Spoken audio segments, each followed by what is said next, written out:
Heritage Education Network Belize Culture Symposium, Community Issues and Innovative Practices. Make sure you join with our Facebook and YouTube. I want to there, you better there. Allah we know that you are there. Welcome back, everybody, to day one of HENB's third Culture Symposium. This is the beginning of our afternoon session. And if you are joining us for the first time today, please note that the recordings from this morning will be uploaded. We've had exciting presentations so far, and please do not forget that we have one more full day of amazing presentations tomorrow. I hope that you had a healthy lunch and that you are ready to be engaged in this afternoon's lineup. Once again, I want to thank Mr. Alex Evans for the wonderful music that we have been hearing during all the interludes. This afternoon, we will start with a variety of presentations about community heritage and case studies of collaborative and inclusive archaeological work in the field. We hope that these presentations will inspire us all to take charge of our heritage and to understand the importance of collaborative and inclusive research. First up in this afternoon session is Dr. John Walden and a group of academics presenting on multiple ongoing research collaborations between Belizean and international archaeologists, which are currently occurring under the Belize Valley Archaeological Reconnaissance Project and the Ancient Maya Kinship Project. John Walden is a postdoctoral fellow at Harvard University and a research affiliate at the Max Planck Institute of Evolutionary Anthropology.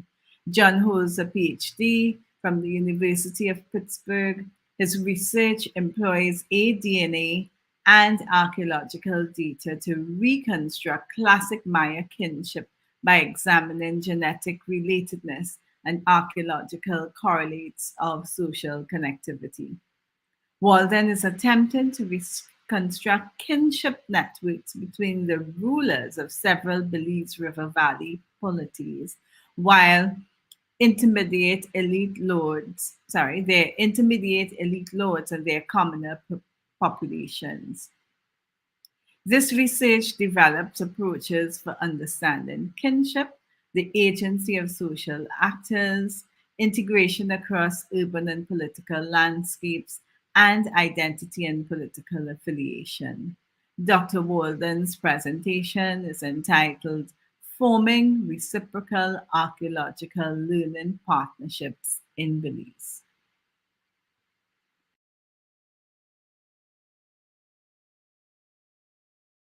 Hi there, I'm John Walden. I'm here today presenting ongoing beaver research at Lower Dover, United for Belize. I'd like to thank HENB for hosting another wonderful culture symposium. The format of our talk today is going to be slightly different from usual in that I'm just going to be introducing the site, and then a whole number of our wonderful Belizean research collaborators are going to be talking about their research at Lower Dover. So before starting, I'd also like to thank our funding bodies who make our work possible, the various institutions that also are responsible for so much help and assistance, including the IOA, Niche, and the Beaver Field School. Thank you. Lower Dover is one of several classic period polities in the Belize River Valley. These are small kingdoms focused around civic ceremonial centres. The site core of Lower Dover is largely late classic, 600 to 900 AD, but the surrounding settlement goes back in time earlier. So Floral Park, Bar and Mamie were both occupied around 900 BC in the Middle Pre-Classic period. The site core of Lower Dover itself has several large public plazas, two large ancestral eastern pyramids, which we've been investigating in recent years, and a western palatial complex where the ruling elite family would have lived. Surrounding this are several large noble plazuelas where secondary elite families resided. Our broader research questions focus on the lives of the occupants of the kingdom. So whether it be the kings and queens situated in the core, the nobles situated in the large plazuelas adjacent to the core out into the hinterlands, or the commoner farmers. One of our massive research questions is, how did the different lives of these individuals intersect? And with those goals in mind, I'm going to pass you over to April, who's going to be talking about settlement research at Floral Park, Barton Mamie, and ongoing research at the Harvard Peabody Museum that she's been involved in. Thank you very much. Thank you, KULCHA Symposium viewers and organizers, for having us present today. I am April Martinez, and I will be discussing some of the research done at Floral Park and Barton Mamie in the hinterland of Lower Dover. For my Belizeans tuned in, to give you all a bit of geographical sense, Floral Park is on the strip of highway from Orange Gallery up the hill past Hot Mama's to Nord's Farm. Barton Mamie and Floral Park were two large settlements surrounding Lower Dover where we excavated commoner households. Many of these were fairly wealthy households. Some were with elaborate burials, and we also discovered a beautiful late pre-classic round structure in the cow pasture of Nord's Farm. In addition to excavating at Floral Park, I also worked with data collected from Barton Mamie to assess changes in commoner households. And in May, I attended an osteology and archival internship at the Harvard Peabody Museum to re-examine remains collected by Gordon Willey from Barton Mamie in the 1950s. Most of this work included working with osteologists to examine the relative and well-being of commoner populations in the northern part of the Lower Dover polity. This internship was near and dear to me because it brought me some nostalgia. Gordon Willey surveyed Nord's Farm in the 1950s, and Nord's Farm is my second home and where I was raised from my childhood. So I had the pleasure of working and researching my farm in 2018 with John. And this photo was taken from the Eastern Pyramid at Floral Park in 1956. And it shows the Southern Pyramid and Nord's Farm in the background. And this experience has really and truly taught us that we need to engage more with our Belizeans or Belizean students in the field of bioarchaeology. Thank you so much. And Frank, you can take it away from here. Well, good day everyone. My name is Frank Sib, and I am from the beautiful village of Oshmulka, place of the Three Hills, now known as San Antonio in the Cayo district.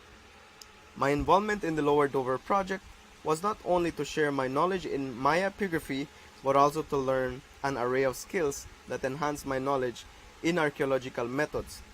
For example, ceramic analysis, supervising excavations of a large commoner household mound called SG-111, and lecturing students on site.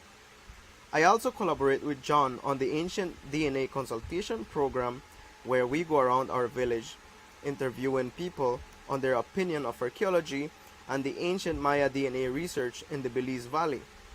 We also offer to answer any of their questions and provide additional resources. Through my partnership with Harvard University, I had the opportunity to travel to the US to present my poster on Maya epigraphy in San Antonio at the SAAs. On July 16th, we held our first community outreach in the site of Lower Dover.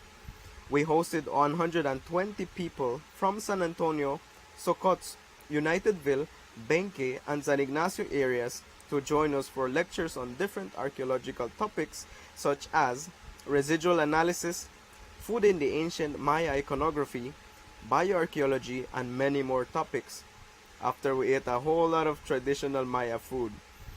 In summary, the Lower Dover project catapulted me in sharing skills and information from the archaeological community to my local community. Next up is Jorge Castellanos talking about his excavation at Lower Dover, Plaza F. Thank you, Frank. As mentioned before, my name is Jorge Castellanos. I started working in archaeology in 2014 in Clarke-De, and then worked at H in 2021 and 2022, all under the mentorship of Antonio Beardall. This year, I had the opportunity to work with Dr. John at Lower Dover, where we investigated a large, late classic intermediate elite residence to the north of the site core. Plaza F has 4 structures, focused around a central plaza space, and is similar to other medium-sized minor centers in the region because it has a large plaza and an eastern triadic structure. The eastern triadic structure serves as an ancestral shrine for the Maya's lineage living there. Like its larger counterparts at major centers like the Walden and Kahapech, the eastern triadic structures has a northern and southern wing. Our excavations focus on this structure as we sought to understand the scale of looting on the site and the ancestral rituals conducted there.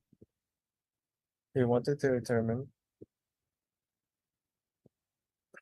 what the elites of Plaza F were doing, how often they were, and how the elites living at Plaza F interacted with the commoners and murals at the Dover doing. Our excavations uncovered evidence that indicated that the people living at Plaza F were not only of high status, but possessed elaborate wealth items such as jade and pottery with Maya blue brick. To date, evidence from our excavations and those conducted by Guerra in 2016 suggest it was late classic, rising at the same time as Lower Dover core. Our investigations are still ongoing, and we expect to learn much more about Plaza F elites next summer. Now, Kevin will be speaking about his investigations about the development camp in the area. Hi, my name is Kevin Bardalis, a lecturer at the University of Belize and historian. Imagine days of piracy. These were the days of bloodshed and larceny. However, by the 1700s, the pirates had a change in lifestyle. You will notice that these early settlers did logwood and then switched to mahogany and moved to hunt our virgin forest of Belize. Now, looking at what is now known today as Lower Dover, it is important to note that it is situated in the area known as Society Hall between Mount Hope and Tiger Run. Now, if you would walk along the limestone river bank of Dover, you would be found at the confluence of Barton Creek, and then you would find ceramics and glass. And just a few meters from this site, you would find the classical Maya ceremonial architecture, which is associated with the core. The owners of Lower Dover, which are Bill and Madeline Reynolds, they always heard these stories of logwood cutters, and they specifically wanted us and made a request for us to investigate this camp. So, important to note is that we are currently conducting archival work to gain more information about this. This involves research in the archives of Belmopan, a follow-up at the British Library to access colonial records. And so next summer, we plan to conduct archaeological surveys and confront the community with interviews to investigate the location of this logging camp. And after we investigate the location of this logging camp through interviews, historical research, and archaeological work, we can then establish what activities the logwood cutters did, and then we can better understand their way of life. Presenting to you next is Mr. Antonio Beardall, an archaeologist and researcher. One of the important parts of the project this year at Lower Dover was archaeology as collaboration.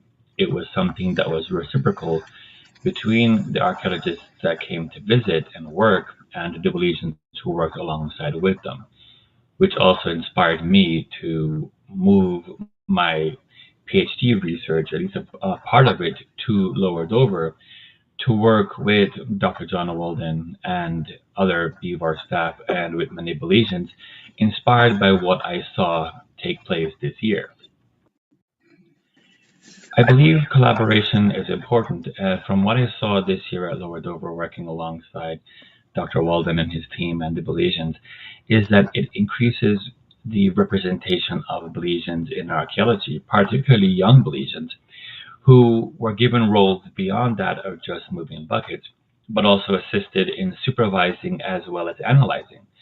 I believe this goes a long way in also enhancing how they view themselves in relation to their cultural identity, and this is something that I will investigate for my own research next year at Lower Dover.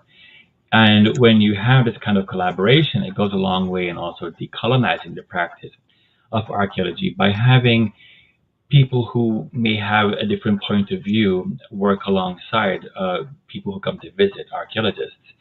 This helps in how the information is disseminated because you take away the jargon and the heavy archaeological terms and you have a young Belizean talking to other Belizeans about the work that they're doing in a way that everyone can understand. And I believe this is something that is very, very important.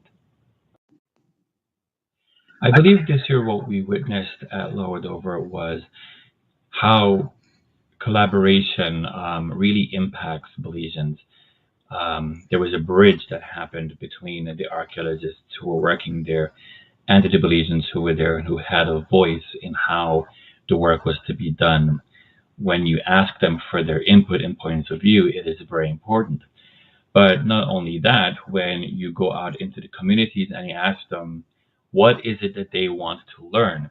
Because sometimes we think that us as archaeologists, we're the experts in these things, and we go into the communities and we tell them what we think they want to know.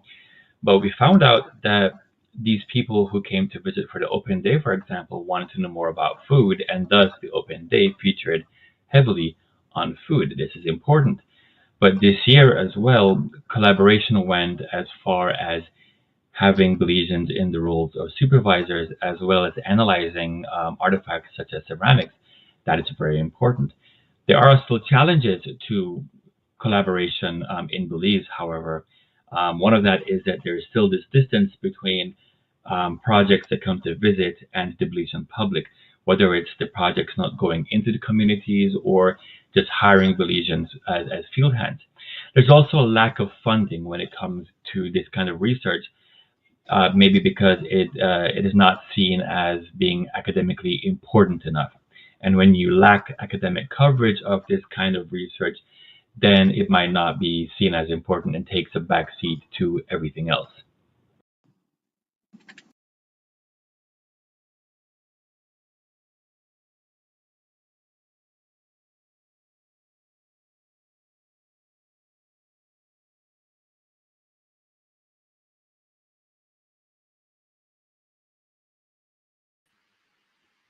Thank you to Dr. Walden and his team for providing us with several examples of how your collaborations with ongoing archaeological work is being done in Belize. Next in our lineup is a presentation entitled Representation Matters, the Importance of Local Participation in Archaeological Projects in Belize. This presentation is being done by Mr. Antonio Beardall, who is a PhD candidate at the Texas State University in the Department of Applied Anthropology, with a focus on archaeology. His research focuses on Belizean representation in archaeological work, and he seeks to understand the impact that it has on these researchers. Belize has been and continues to be an important focus for the training of the next generation of archaeologists, and may I say, Caribbean archaeologists. And Belize hosts several international field schools annually. While Belizeans play a role in these projects, many of them simply fulfill the role of hired field or lab assistants. This paper examines the representation of Belizean students on the Belize Valley Archaeological Reconnaissance Project, with aims of discussing how participation in a project changes the perceptions of cultural heritage and identity. In doing so, this paper will also highlight the successes and shortcomings of Belizean participation and representation in archaeological research in Belize. Please welcome Mr. Antonio Beardall. This for we heritage that we banya. This for we heritage because that we live here. So I want to welcome everyone to my presentation today called Representation Matters, the Importance of Local Participation on Archaeological Projects in Belize. This for we heritage that we banya. Now, for those of you who may not know where Belize is, as you can see on the map, Belize is located in Central America and the Caribbean. Belize is a fairly small nation, just over 400,000 people, many languages spoken. It is multi-ethnic, and Belize is largely known in archaeological terms because of the sites that we have, the archaeological reserves that are open for tourism that are absolutely beautiful and spectacular. What a lot of people don't know, particularly people of Belize, is that there are many, many, many, many, many sites across the entire country. And many of these sites have had projects working at them in the past and continue to do so. As you can see on the screen, those are only some of the sites that people have worked at in the past, and of course some of them people are still working at.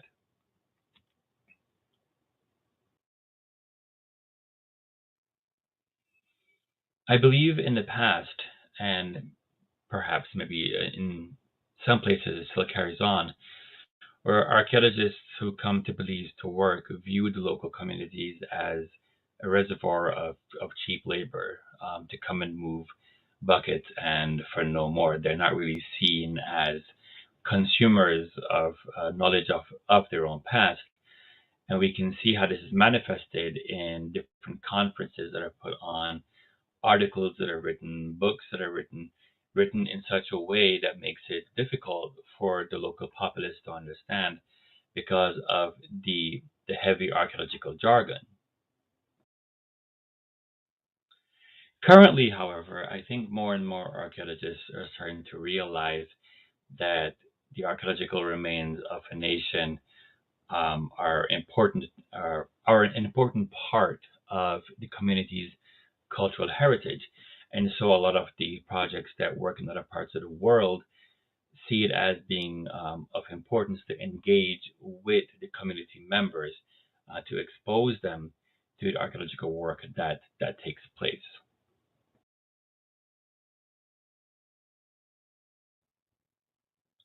So what I present to you today comes from field work that took place at the site of Shenantonage by Galen students from Belize working along with the Belize Valley Archaeological Reconnaissance.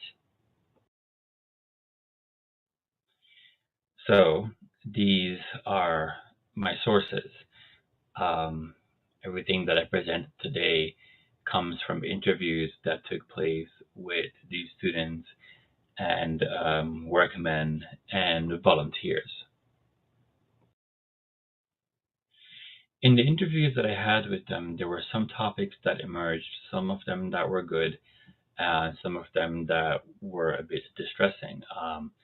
For example, topics such as having a lack of knowledge of projects in Belize, lack of visibility of Belizeans in archaeology, and Belizeans feeling like the other when it comes to archaeological projects. But also, on a more positive note, that the students felt a deeper connection to their history and to their culture, and also deeper responsibility and pride in their own cultural heritage.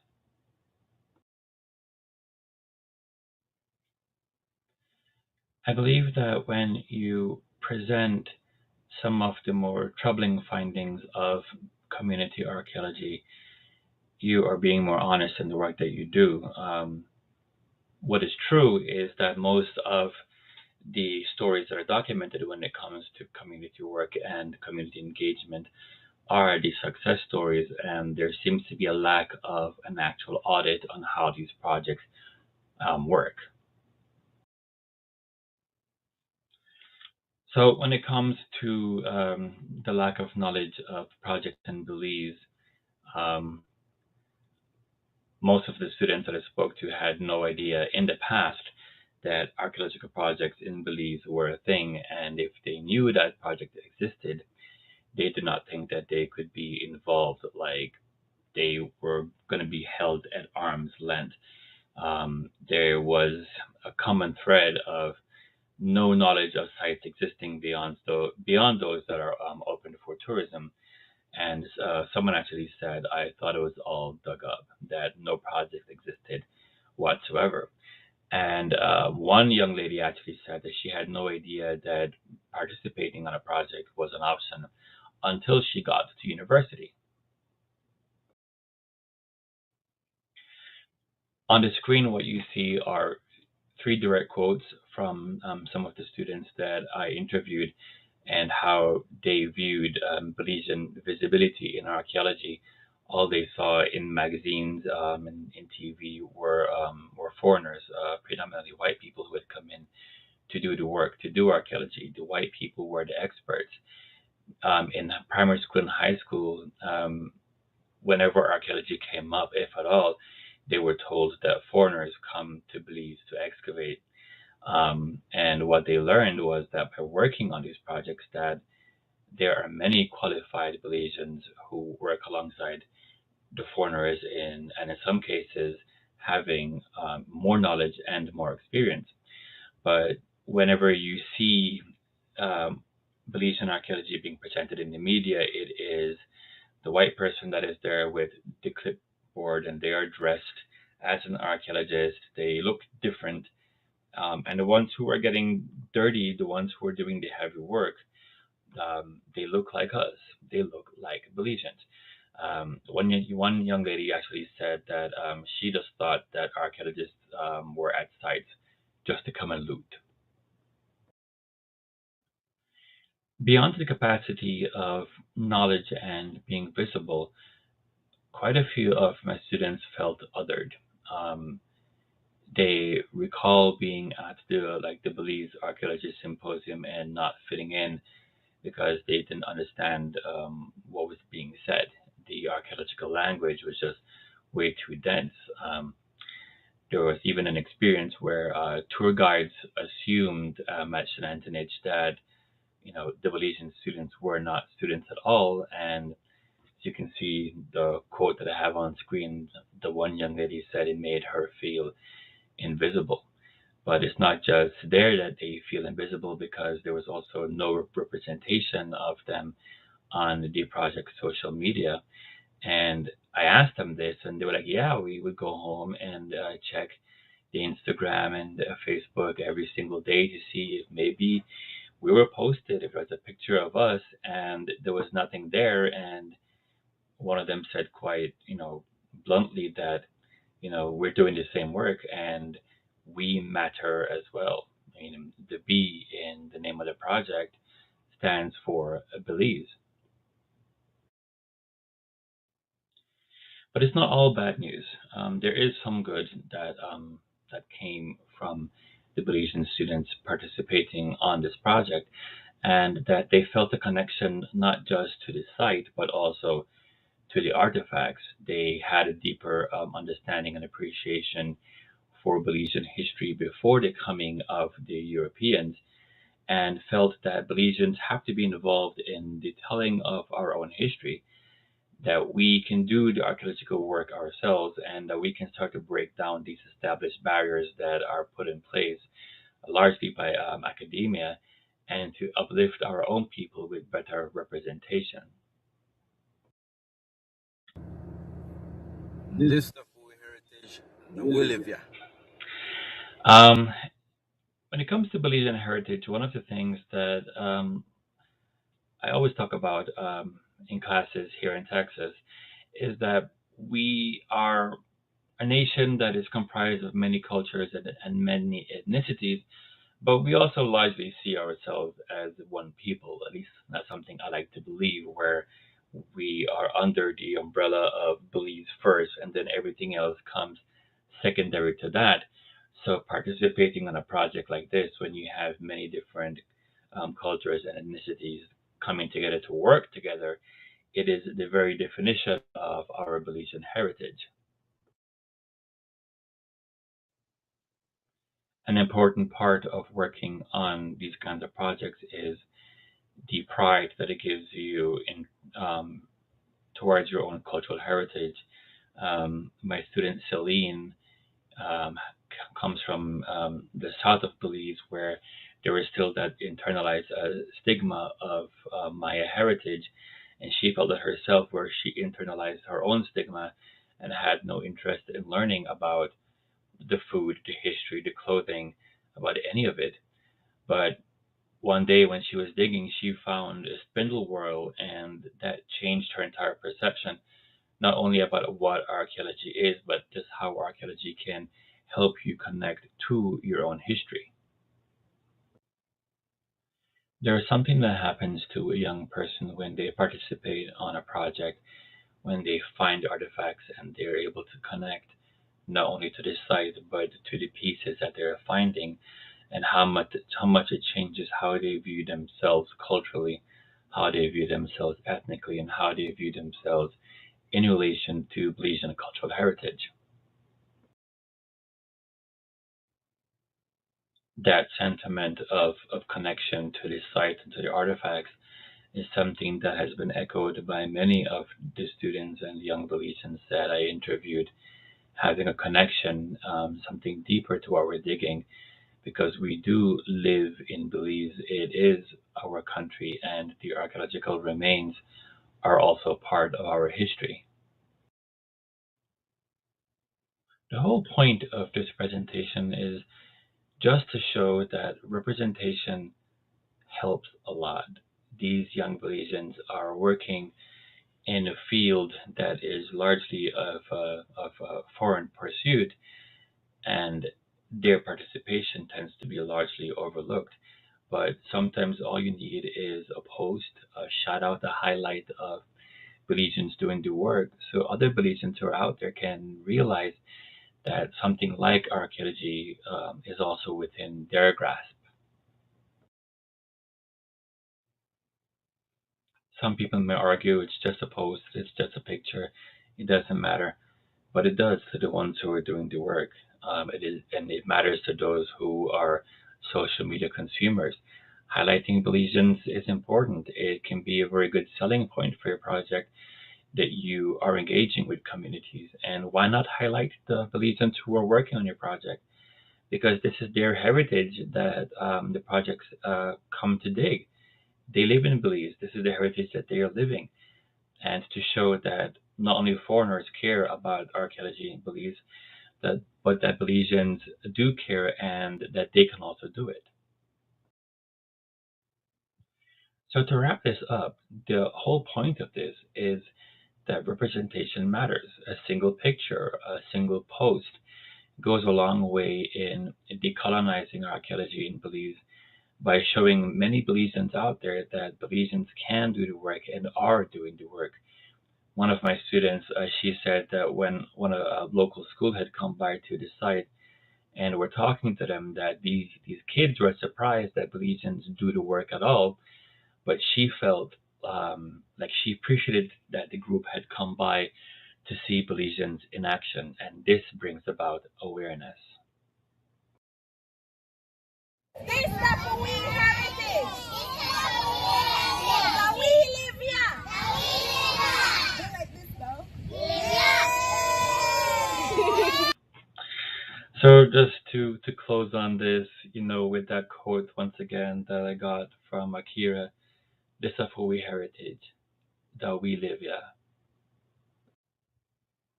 Just want to say a big thank you to everyone that helped make this possible. Bivar, Galen, my friends here at Texas State, the Belizean students, volunteers, workers, but also most importantly to the Heritage Education Network for putting on this really, really wonderful conference. Thank you.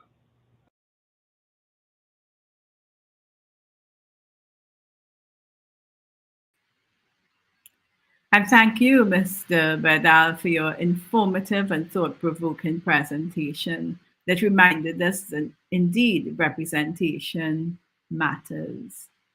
Please remember that after the last session, we will have a question and answer area, and you're asked to put your questions into the chat boxes. So closing our first afternoon session, we have Dr. Sara Clarke-De Reza, Dr. Ellie Harrison-Buck, Astrid Runggaldier, and their presentation is entitled Mutuality in Museum-Based Learning, Visitor Perspectives and Interpretive Design in a Community Cultural Heritage Museum. The presenters are all educators working with the Crooked Tree Museum and Cultural Heritage Center, a community-run museum in northern Belize. They will discuss a hands-on exercise carried out in May 2023 with a group of 16 American university students on an educational tour of Belize. Dr. Sara Clarke-De Reza is an associate professor of education and director of the Museum Field and Community Education Program at Washington College in Chestertown, Maryland. She teaches courses in the history of education and educational research and evaluation. She researches collaborative design for learning at the intersections of formal and informal learning environments like schools and museums. Sara also serves on the board of the Crooked Tree Museum and Cultural Heritage Center in Crooked Tree, Belize. She helped to establish this organization with the village as well as with Dr. Eleanor Harrison-Buck and the Belize River East Archaeology Project in 2018. Now for their presentation. My name is Sara Clarke-De Reza, and I'm honored to present this research on behalf of the Crooked Tree Museum and Cultural Heritage Center. I'd like to begin this afternoon by thanking Sylvia, Ella, Rebecca, and April from Heritage Education Network Belize for convening these conversations and providing us the opportunity to share this work. Our presentation today is titled Mutuality in Museum-Based Learning, Visitor Perspectives and Interpretive Design in a Community Cultural Heritage Museum. I'm joined by my colleagues, Ellie Harrison-Buck, Director of the Belize River East Archaeology Project, and Astrid Runggaldier, Assistant Director of the Mesoamerica Center at UT Austin. We've been collaborating with the community in Crooked Tree since 2017 to establish a cultural heritage center in the heart of the village. Today, we will describe how small museums can systematically collect information about visitor experiences while attending the museum. Many museums do this kind of research. Our presentation will focus on how to do it using a hands-on activity that's engaging and easy to implement. We argue that evaluating visitor experiences in this way not only helps museums collect essential data, but also enriches the museum visit experience for those participating in the study. We're going to share the results of a hands-on exercise we carried out this summer with a group of students on an educational tour of Belize. Students participated in an activity that encouraged them to find and share connections between their own personal experiences and the stories on display in the museum. This activity stemmed from a similar one we carried out in 2022 with another group of educational tourists, which we presented on at last year's HENBE conference. From this experience, we learned the value of this form of engagement for both visitors and museums. We'll argue today that museum visit activities like these can serve a mutually beneficial purpose. They both deepen visitor engagement and provide information that helps museum boards and educators improve the quality of the museum for future visitors. I'll begin today by sharing a bit more about the museum, then I'll provide some background information on the field of visitor studies, which informs our research. Then we'll talk about the activity and its results. Finally, we'll share some advice for people who are interested in doing similar work. The Crooked Tree Museum tells the story of human and environment interaction over the lower Belize River watershed for the past 9,000 years. It's organized chronologically, beginning with the pre-ceramic Archaic period and moving through the ancient Maya who inhabited the region and into the British colonial period and the logwood and mahogany economies. The last and largest part of the collection focuses on the deep Creole history of Crooked Tree, showcasing artifacts that highlight daily life and experience in the village for the last 100 years. Several main themes carry throughout each of these historic periods: environment, transportation, hunting and foodways, language, and archaeological research and preservation. The museum identified these themes during the early exhibit design process and sees them as one way that visitors can connect the stories and experiences of people across time. We also know that people's background knowledge and prior experience shapes what they'll learn when they visit. The Crooked Tree Museum was designed with Belizeans, particularly Belizean school children, as the target audience. However, as a prime ecological tourism location, Crooked Tree also draws international visitors. The museum often hosts college-age study abroad students who come to study Belize's environment and culture. And this is the audience we'll focus our presentation on today.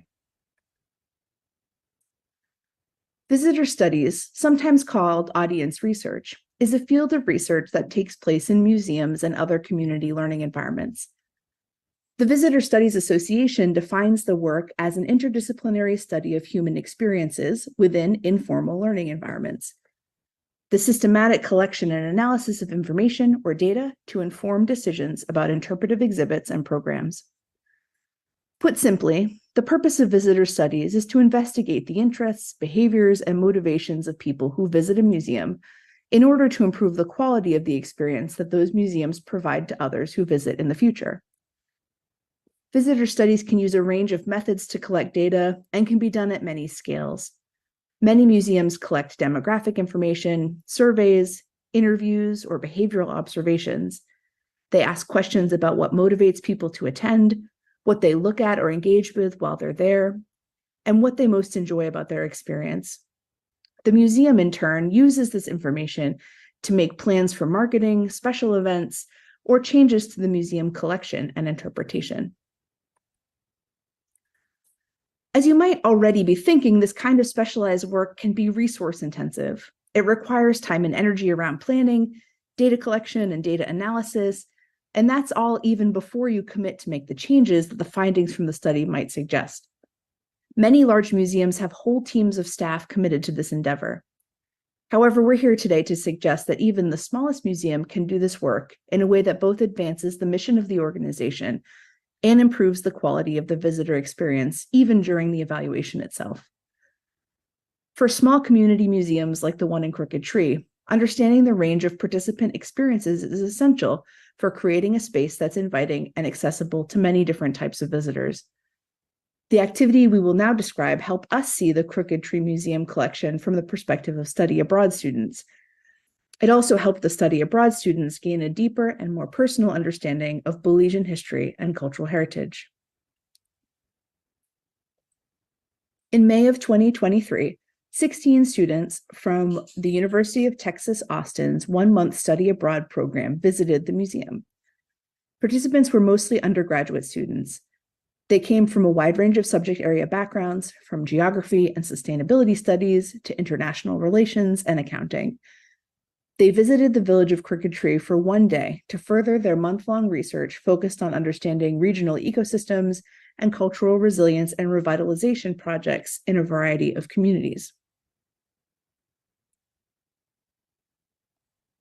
Because educational tourists are one of the audiences of the Crooked-Tree Museum, we took this visit as an opportunity to collect some visitor studies data.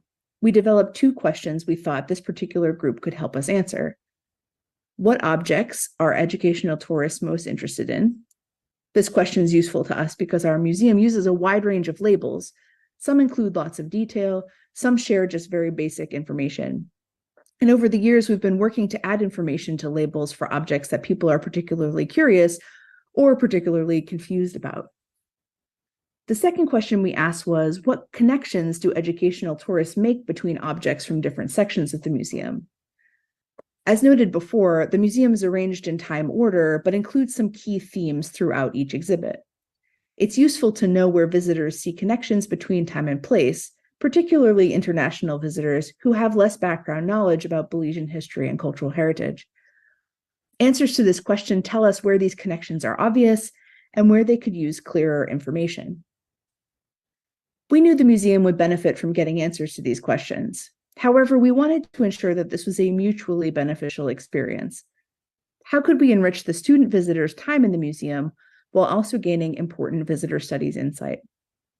To achieve this goal, we developed a special activity, which I will now describe. The visitors first received a 30-minute introduction to the museum and a brief tour by Drs. Harrison Buck and Runggaldier. We then introduced the following activity, which we gave them 30 minutes to complete. We asked students to create a 3-object mini exhibit that connected their own life experience to the objects on display. Students first identified something in the collection to which they felt a personal connection or interest.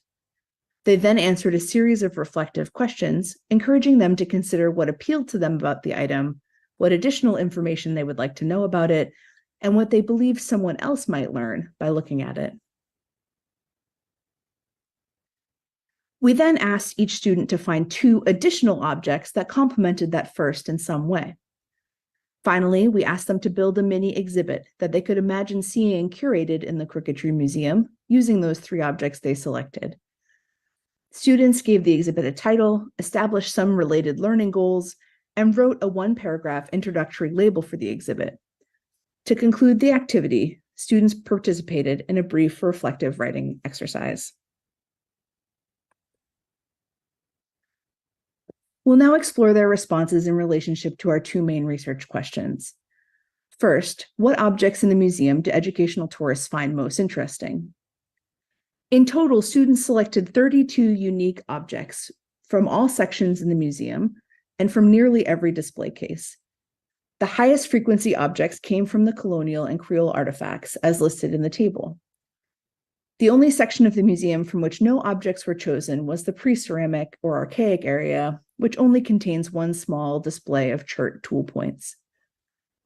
From these findings, we can make the following inferences. While visitors were drawn to objects throughout the museum, they were more inclined to choose objects that were more contemporary. It seems that these primarily American visitors were also drawn to items that were familiar to them. Saddles, canoes, and a fedora are all easily recognizable and interpretable objects across many cultural contexts. Our second question was about what connections visitors would make between objects in the collection. To answer this question, we looked at their mini exhibits. A small number of students curated exhibits which contained objects from different areas in the museum, bringing together ancient Maya, European, and Creole artifacts to tell a story. For example, one student built an exhibit called Figuration Across the Ages, which featured historic doll parts found in the Baptist church excavation of Crooked-Tree, as well as a replica of an ancient Maya carved jade pendant and an ancient Maya earth deity. The majority of the students, however, curated mini collections with objects that the museum had already put in close proximity to one another. 11 of the students chose 3 objects from roughly the same time period or from the same area in the museum. Of these, the majority comprised objects from the museum's largest section, the collection of historic artifacts donated to the museum by the community and representing daily life in the village. 8 student mini exhibits were built around objects specifically focused on Creole culture and village life. For example, one student built an exhibit called Creole Culinary Digest, composed of a mata, milk churn, and grinder. 2 others chose the same 3 objects, the saddle, cattle branding irons, and spurs, for collections entitled Ranching Practices, Cattle of the Caribbean, and The History of Horsemanship, respectively. From these findings, we can make the following inferences. Students were strongly drawn toward objects that told stories of daily life. These patterns reinforce the notion that educational tourists are likely drawn to objects that are familiar to them and similar to those we've encountered in other places. While we saw the themes of food and transportation present in the students' mini exhibits, we noticed that no one chose to complete the project using objects focused on the environment and the raw materials used to produce the objects on display. This suggests to us that for this audience, these thematic connections might not be as clear as they could be. Similarly, we can ascertain that the cross-cultural connections that we saw when designing the museum with Belizean visitors in mind are not as apparent to international visitors. It makes sense that educational tourists with limited prior knowledge and Belizean history and culture would rely on a combination of the cues presented by the museum, like the labels or proximity of objects to one another, and their own prior experience with common objects to make sense of what was on display. So hopefully now you're asking, so what? What can the museum learn from this collected feedback? And what did visitors take away from this engaged experience? Did we achieve the mutuality we aimed for? Overall, students found the activity interesting and engaging, though not always easy. However, most found it encouraged them to look more critically and connect more deeply with the objects on display. These student comments help confirm that the activity helped meet the university's instructional goals.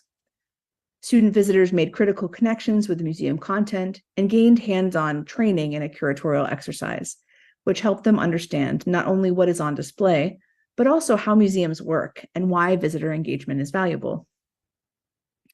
At the same time, the exhibit provided important insights into the international visitor experience here at the Crooked Tree Museum.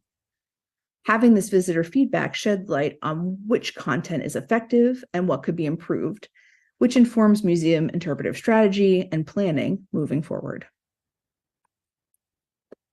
So to conclude, if you're finding yourself convinced of the importance of collecting visitor data, let us leave you today with a few suggestions on how to proceed. First, determine what questions you would like an answer to.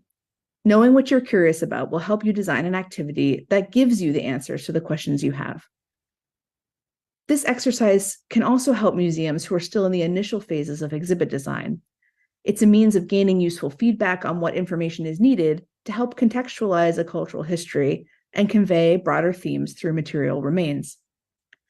Second, before carrying out this or any exercise, decide who your target audience is and who you most want to collect data from. Is it school children, international students, tour guides? Each of these groups have different perspectives to offer in terms of visitor experience. Third, think of how you want to engage visitors. We used a simple worksheet, which we collected at the end of the exercise.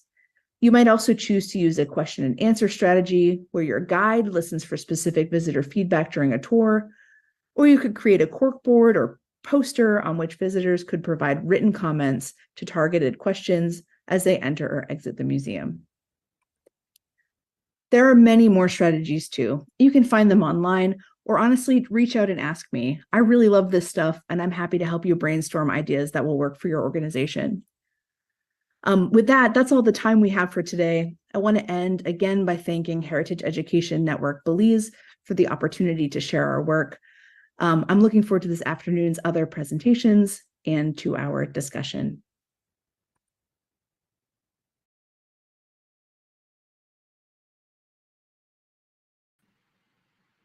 And Thank you. Thank you, Dr. Sara, Clarke-De, Reza, and team for sharing your interpretations of museum visitors' experiences as data. While the tech personnel bring up all the presenters, we can take a look in the chat box and see some of the questions, and I will get right into it because we have an exciting session after our coffee break, and we want to make sure that we are on time to finish at 3:30. So the first question I have is from Ella, and it goes to Dr. Walden and team. What do you say are the challenges in establishing collaborations between so many projects, communities, and individuals? Dr. Walden. That's a good question. I think it seemed intimidating at the outset, as Tony can sort of testify, but it sort of all seemed to come together quite quickly this summer, getting people on board. I think once I had Tony and Frank and Jorge, we seemed to attract quite a crowd of Belizean students, many of whom were interested in doing some research. So some of these relationships we've been cultivating over a number of years, but a big part of what I was presenting on and all the other collaborators were presenting on today came about, in June this year. Challenges wise, I mean, the biggest overarching thing to holding it all together and keeping going is funding. We've got several research grants, but these research grants, we've got some limited money for community outreach and engagement, but really what we need is money for Belizean students, for training them, getting them to conferences internationally. These sort of aspects of the work. And I think Tony and I can do so much between us, and April, but there's, I think the financial issues are one of them. Finding people who are interested is certainly not an issue. We've got, it seems like boatloads of interest, which is great. Good. I'm happy to hear that you have interested people. And so, once we have the persons, we can find ways around finding the money. Any comments from you, Tony? I think what John said was hit the nail on the head in terms of one of the other challenges may just be from how such work is seen by the larger archaeological community. This kind of engagement is not really given any kind of academic importance. And when it comes to designing a research plan for the summer, there are some projects that may just kind of tack it on last minute to the end so that they can look good in the eyes of social media. And if other projects would put in the time and the effort in building this kind of engagement into the research design, it can change how many other people see it. I mean, what we did this summer, I think, was successful, not just because of what was done, but how it was done. Dr. Walden went along with Frank and spoke to the people and asked them what did they want to see. It was not something that was presented to them by saying, here, we know everything, now here's what we're showing you. It was showing them something that they were interested in. So building that in the first place was very, very effective. And if other projects just did that, I think there's a lot that we can do to change how this kind of activity is perceived. Thank you for those responses. There's another question about improving the local career prospects for Belizean students interested in pursuing archaeology. And this one is from Rebecca. Anybody wishes to take that one up?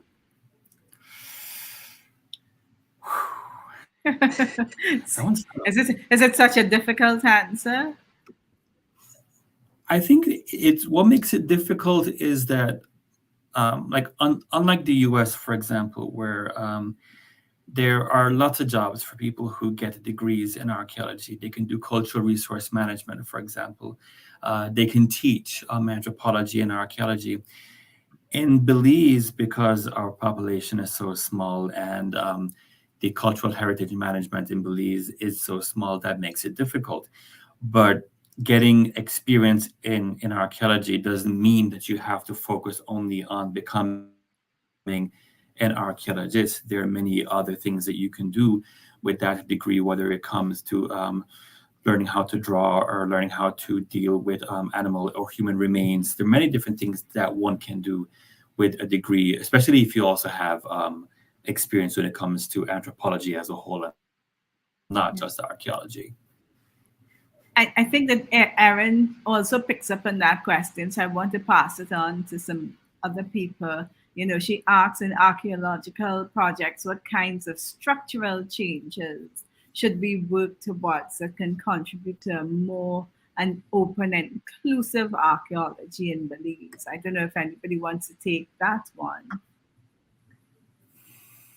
So I think one way in which we're trying to sort of start some type of structural change in the work that Tony, myself, and others are doing is by we're basically trying to provide a high level of training to Belizean undergraduate students, research volunteers, people who are interested. We're trying to give them all of the skills that they need to all the field skills at least that they need to get into a grad program in the US, which includes like first authoring site reports, presenting at international conferences, collaborating on publications, designing their own research and doing it basically.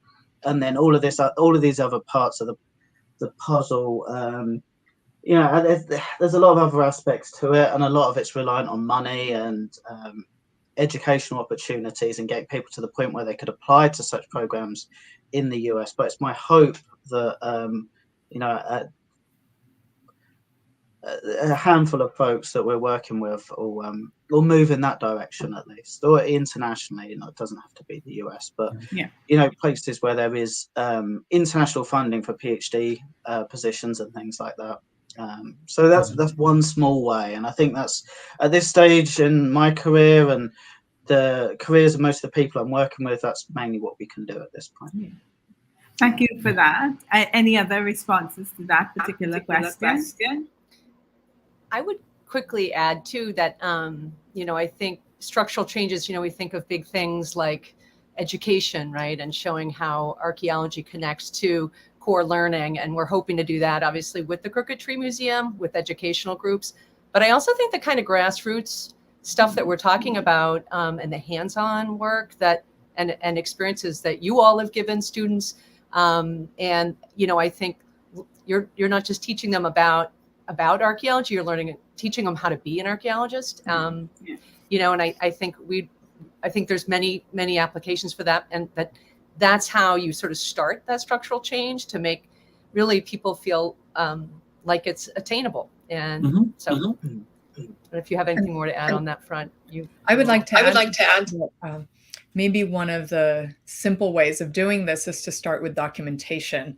And I think all of these presentation and this session were a form of documenting something that has been happening for a long time, but has gone largely unnoticed or made invisible, precisely for the reasons that were brought up, that sometimes funding, the structure of grants, or the kinds of things that are evaluated in our professional reviews don't highlight some of these aspects of activity, engagement with local populations, with interest groups, whether they be Belizean students or international students. So I think that in this session, we've demonstrated lots of ways of making that invisible range of activities more visible. And hopefully that can lead to the kind of structural change where granting agencies, university structures, review boards, and those kinds of things can kind of pay more attention and value the outcomes of that kind of interest. Because as John was saying, the interest is there. Being able to demonstrate it and being able to track it and being able to kind of show its value, I think, is something that we can all contribute to and we can keep working with. Thanks a lot. And of course, we are aiming to take the break, but I have two questions. One from Melissa, which builds on that point that you were just making, Astrid. And the question was, have we had Belizean school children do something similar on that project? Sara, have you done that? No, I will say no, not yet. We would very much, I think, like the opportunity to do that. We've asked similar sorts of questions of different audiences in the past, before COVID, we did a really great teacher workshop with Belizean teachers where we had them do some similar sort of like object-based learning and close looking exercises that were really helpful, not only in building some of those skills for interested educators, but in helping us, again, gain a different perspective on the content of the museum. Now that we're like, knock on wood, through that COVID moment, we're really looking forward to opening up more and doing more of that kind of collaborative research with anyone who's interested. Great, that sounds exciting. And I don't want to leave this session without putting Wilson's question on the board. And Wilson asks about archaeology and excavations. And if you find a valuable item, what do you do? Put it in your pocket or hand it over for historical purposes? And I think that those of us who are not archaeologists always have that question. So please, in a very short bit of time, could you just tell us? Absolutely, hand it over for historical purposes. One of the things that I've always given, I've told students and lecturers is that every single piece that you find is part of a larger story, even if you might not think so.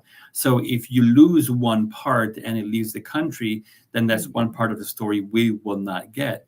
So it doesn't matter how insignificant you might think something is, whether it is a single potsherd or, or a single flake, that can tell us a lot.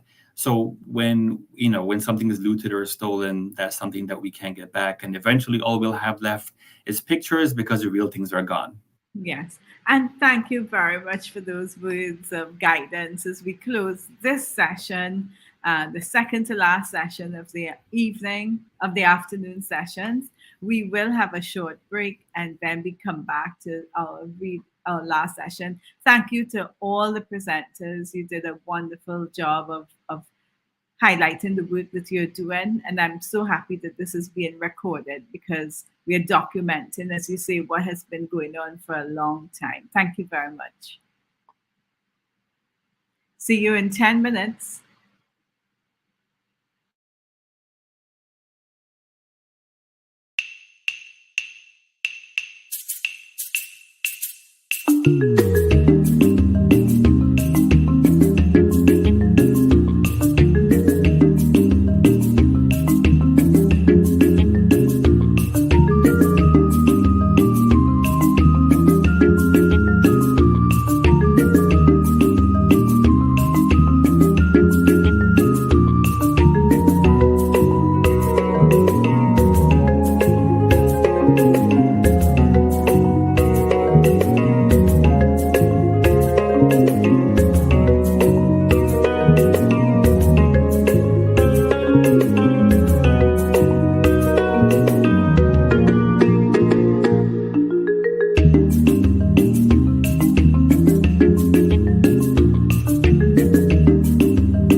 we are back for what is going to be our final session for day one of the Culture Symposium. Remember that tomorrow we have another full day of exciting presentations, so please join us at 8 a.m. Our second afternoon session highlights modern Maya pluralities, and we have a chance to learn from community leaders and citizen historians. Our first presentation this afternoon is entitled Translating the Little Boy Prince into Mopan Maya, Challenges, Opportunities, and Lessons Learned. This is being presented by Ms. Elvia Bo Nicole Hober. Mopan Maya is one of the many languages in Belize, and currently there are only about 8,000 active speakers left. To ensure the survival and transmission of Mopan Maya in Belize, especially in the light of dominance of other languages, including English, Creole, and Spanish, it is important to continue to actively engage large preservation and promotion efforts. In this talk, the authors present their challenges, opportunities, and takeaways that they encountered during the translation process. They were translating The Little Prince in Mopan Maya, and I apologize, and Nene Yum, a novella written in 1943 by Antoine Saint-Exupéry, into Mopan Maya. Ms. Bo has been involved with preserving and promoting Mayan culture languages in Belize for many years. She held a teaching position at Tumilkin Center of Learning and worked for various organizations dedicated to Maya rights. She's a certified teacher, an expert of Mopan Maya language, and has done extensive translation work from English into both Mopan Maya and Quechua languages. Ms. Hober is a linguist from the University of Bremen, Germany, and a visiting scholar at Galen University, who is interested in the development of Mopan Maya language in Belize. Welcome to these two presenters.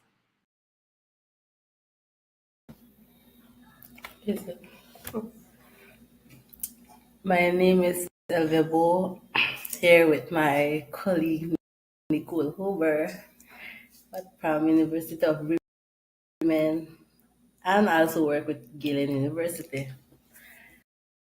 Translating The Little Prince into Mopan Maya, challenges, opportunities, and lessons learned. Contents. Release, language endangerment, and language promotion. The Little Prince and Nayum. So we have challenges, opportunities, and lessons learned. And last, the outlook.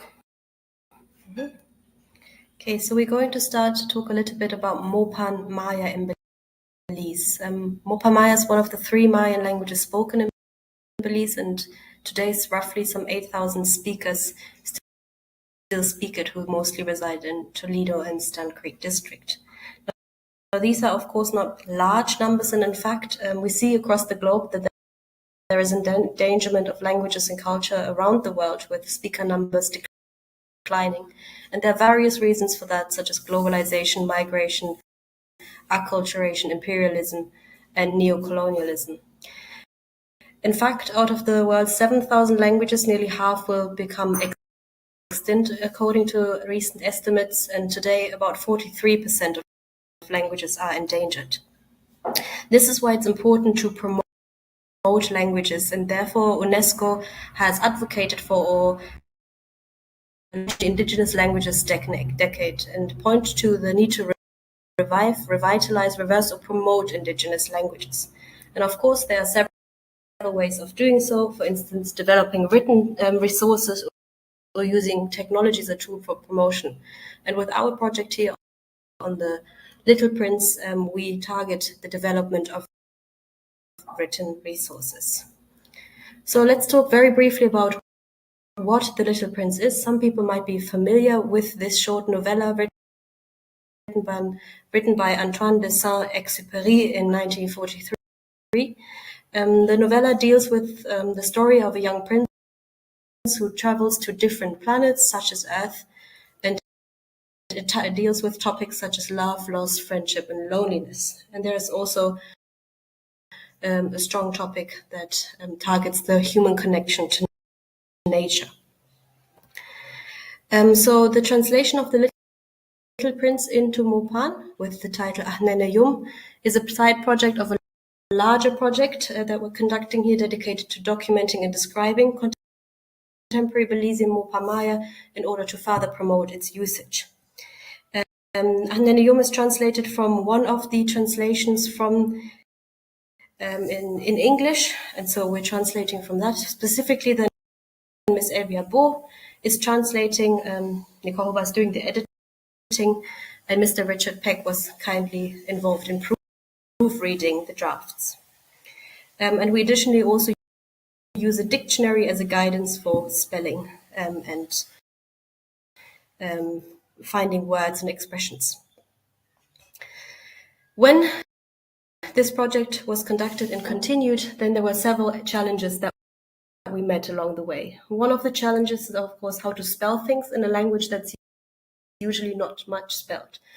We decided to follow the recommendations by the Academia de las Lenguas Mayas de Guatemala, and so most of the spelling choices for certain sounds, such as the glottal stop, as in lick versus lick, or the representation of the sh sound with an X for Chuc, as in basket, or ship in English, where it would be spelled with an SH sound, and other such choices were based on these recommendations. However, a slight adjustment was made to reflect the linguistic ecology of Belize, namely that English has a strong influence rather than Spanish, whereby then H was chosen to be used for Hanal instead of Hanal with a J. A second challenge was where there are no words for something in Mopan, either because they're not known or just because new concepts come along and there were no words in that language before. Here's an excerpt from The Little Prince illustrating that. So I had to choose a different career and learned how to fly airplanes, but my picture wasn't of a hat. It showed a boa constrictor digesting an elephant. Both airplane and elephant do not have Mopan terms, and there are different possible solutions to dealing with these kinds of words. For instance, use a Spanish loan word and put it into italics in the text, so something like elefante or avión.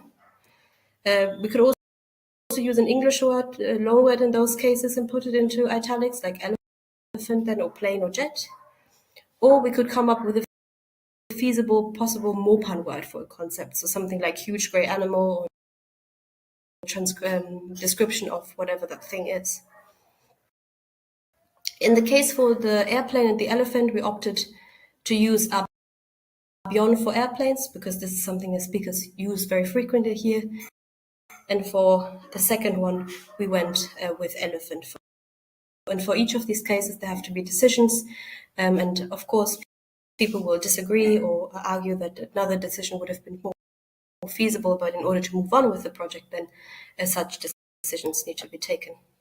So if there is a not a known word for something Mopan Maya, the decisions include either using a Spanish loan, an English loan, or a Mopan new creative word.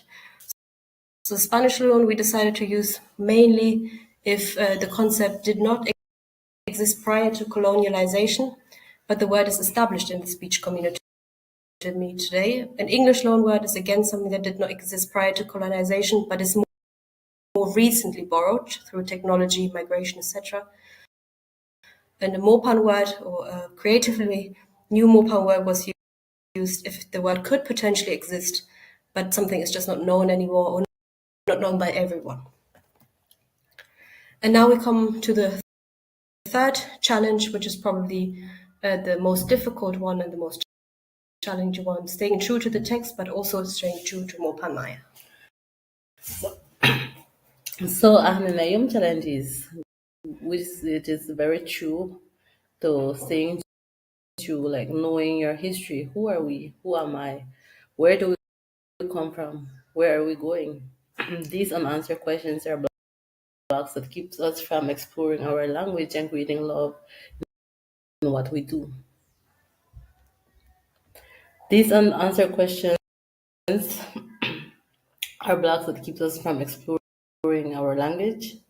At this point of day and life, available materials, examples, books written by people from a different perspective and history not connected to the Maya way of life. When translating the Little Prince, there are many living and non-living subjects, and things not found in the territory of the Maya people. Translation ends up defining, describing, imagery, places that do not compare to a Maya kingdom. And then opportunities, meaning we have many opportunities, which is one of them will be language creativity, documenting dynamic and changing language, critically discussing language ideology, finding a balance between preservation, documentation, and reflection, uncover regional and individual variation, further working towards establishing reading and writing. And then lesson learned. So there are many things that we have learned through this translating, which is we had the challenges and also we had lessons learned. So one of them would be choices and to be consistent to the document or to the supporting document we are using. The vision of labor. Sometimes less thinking, more doing, getting it done. This is one version of possible translations. And with that, we come to the end of our short presentation. Given the limited amount of time, we could just briefly go through the different aspects of the project. So we hope that this will be available soon. We're still working on the finishing touches, and we're happy if anybody would like to reach out and hear more about the project in the future. Thank you for listening. And thank you, Elvia and Nicole, for your insightful presentation on translating into Maya Mopan. Our next presentation is by Miss Adela Vallejos and Andy Chuc, entitled The Splendour of the Yucatec Maya Culture in Northern Belize. This presentation will introduce the group members of Tone Masahulon, the history of Tone Masahulon, the areas of preservation the group is engaged in, and the results achieved to date. And again, I apologize to the cultural group in terms of my own pronunciation. By now, you would recognize that I'm not Belizean and not familiar with some of the ways in which these indigenous and other names are fully pronounced. But this has been a really good learning experience for me. So we would look at their presentation in language preservation and how they conduct interactive presentations at various public and community events to teach aspects of Yucatec Maya culture. Ultimately, it is their desire for all those of Maya ancestry to never forget the majesty and splendor of the Maya civilization and culture, to always be immensely proud of their ancestry. I turn you over now to the next presentation.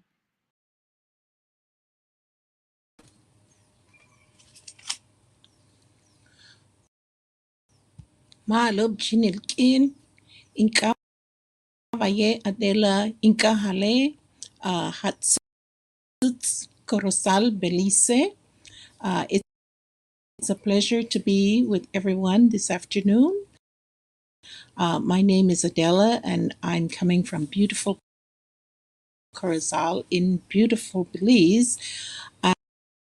And I would like to speak today about our most vibrant group here in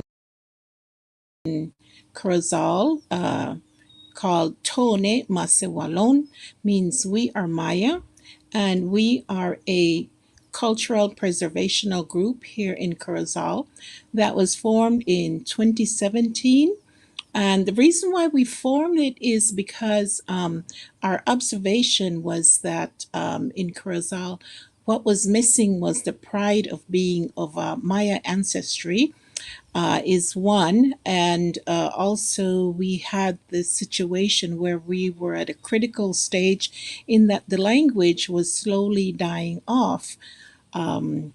So we formed this group called Tonema Sewalon, and the objective was to retrieve the pride of being Maya, as I said, and to do something about the language.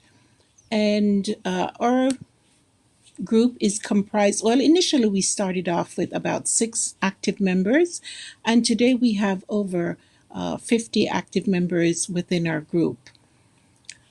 When we started our group, we focused on the mission statement for quite a while, about 3 months, and we adapted a very bold mission statement as stated. Our mission is to leave a lasting legacy for the future generations of Belize, to create a community where its focus is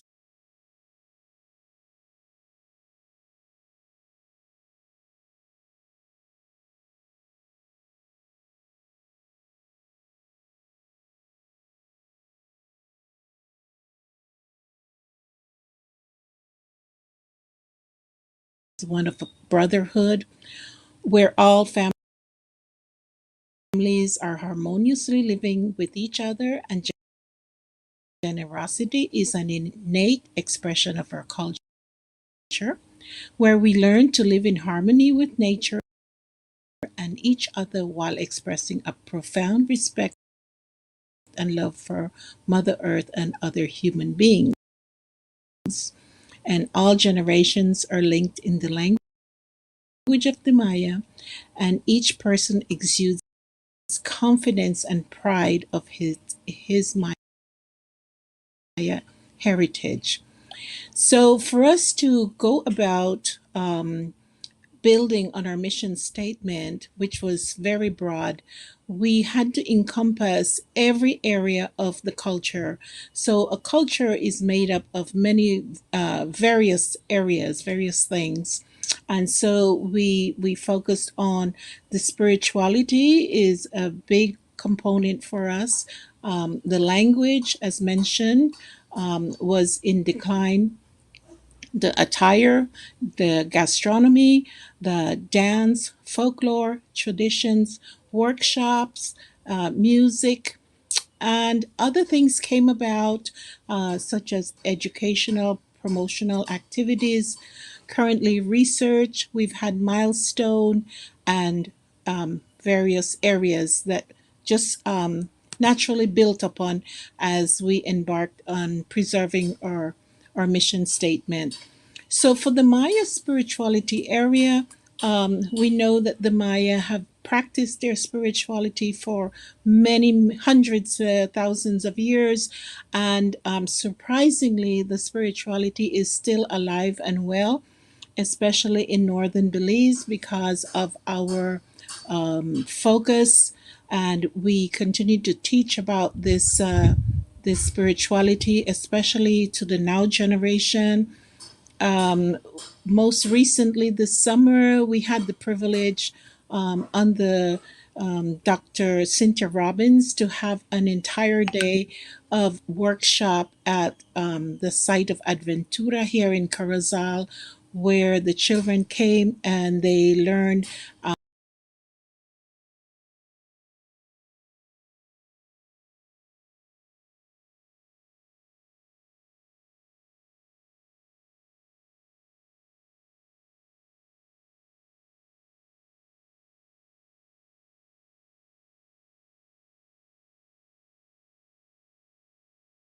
the process of archaeology and excavating, and then in last month we were able to meet with brethren in Carrillo Puerto, and we had a wonderful time communing with them.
Okay, it seems like technology is not our friend in one or two of these presentations.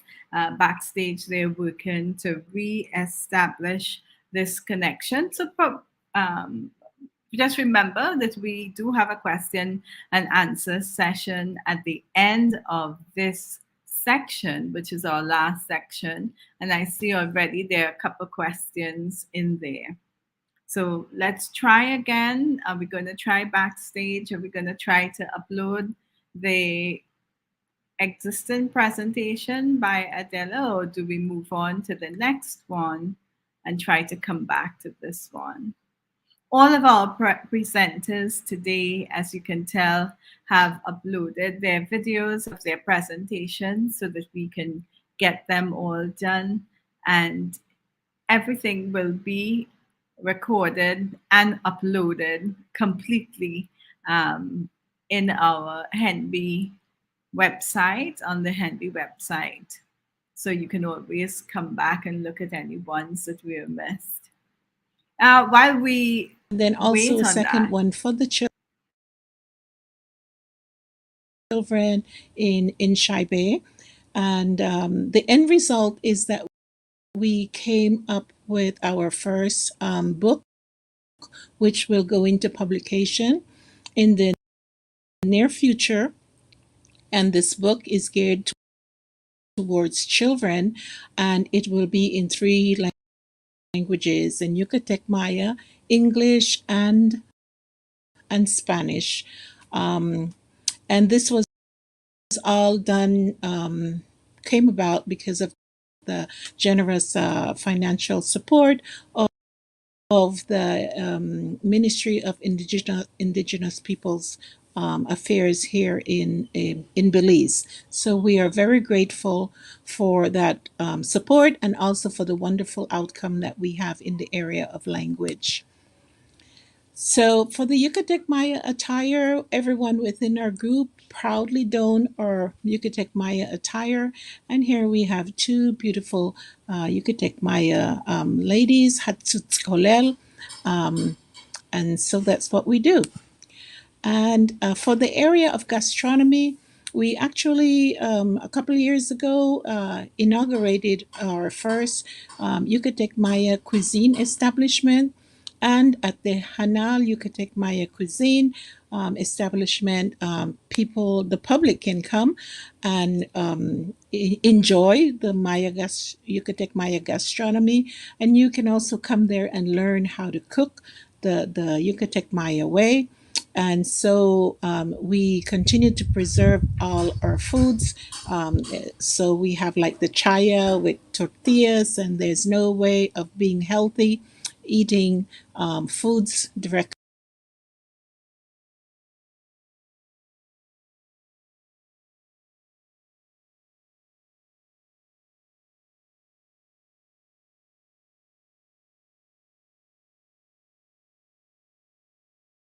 from the ground, as our ancestors did. And there's nothing better than tamalitos in northern Belize, and tamales and all this stuff that makes us inherently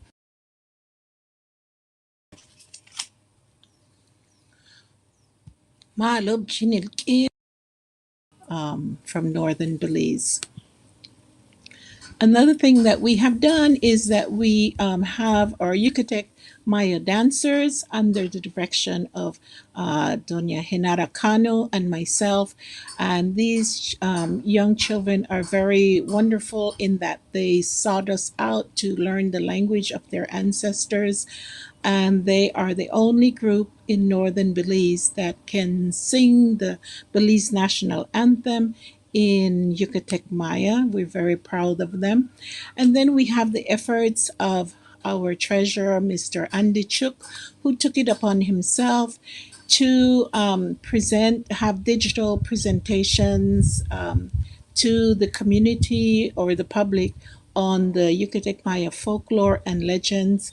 And he's done a phenomenal job of this, and many people follow his work. And we focus on all the cultural traditions, such that every year we are one of the few groups in northern Belize that still work on preserving the carnival, which is somewhere around Easter time. And then we also have the ceremony of the Hetzmek, which is the initiation of the young child to the community. We also annually have the tradition of the Hanalpishan and the Bish, and these are all traditions that preserve the memory of our departed loved ones. And we also conduct the Promisia, which is the ceremony of the first fruits. And also we would have like the Chuc, the ceremony of the rain. And so these are just some of the traditions that we continue to preserve. Ongoing workshops, we have many. As I said, we have the children here excavating at Santa Rita, and even in spite of COVID, we had the workshop on living in harmony with nature, where we taught the children about the importance of preserving the animals, the birds, the various types of leaves, and the chemistry connection between us and every plant, that we receive oxygen from them as we give off carbon dioxide, and the importance of not exploiting the land. And if we have a need to use any tree, please make sure that you replant the tree to preserve our environment. And around Christmas time, we had workshop for the children on how to make their own piñatas so that they can enjoy the Christmas time festivities with their families. And our workshops have been ongoing. In the area of music, we are still looking forward to get our own prehistoric musical instruments, such as the tunkol and the Maya drums, etc. But we have collaborated with other brothers to compose the first Maya song in honor of our hero, Marcos Canol, and that's a very beautiful corrido for those of you who might be interested in it. For the educational activities, we have a plethora of stuff that we have done. But first of all, we inaugurated the Yucatec Maya Museum in Cristo Rey, and the public can come there and view many items, artifacts that we have there. We continually teach. Anywhere that we're invited, we're teaching. Sometimes we teach online also. We support all tertiary educational institutions with information about the Yucatec Maya and also about self identity.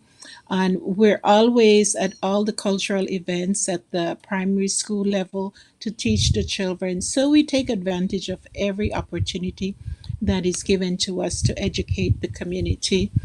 So we eagerly present at any public forum or any television opportunity that arises to promote the importance of the preservation of the Yucatec Maya culture. So most recently, we were at the Feria de Lenguas Indígenas Nacionales in Carrillo Puerto, and we were there to present on the efforts of preserving our culture here in northern Belize. That was very important because we know that the story of Yucatan is also the story of northern Belize, but because of the separation which occurred in 1893 with the Spencer Mariscal Treaty, there was like a division when Belize was divided as British Honduras and also Yucatan as part of Mexico. And so many people had forgotten that the Maya that were from Yucatan had come down to Belize. And so it almost seems that as they are invisible. So it was very wonderful for them to know, hey, your brothers are still there in Belize and you're always welcome to come and visit us. And we also got the opportunity to meet with our brothers, our Maya brothers from other parts, but also from Guatemala.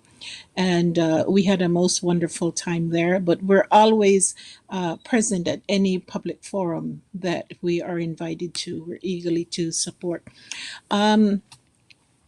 Early this last year, we started our first research project in collaboration with professors from George Mason University to initiate a project called Living.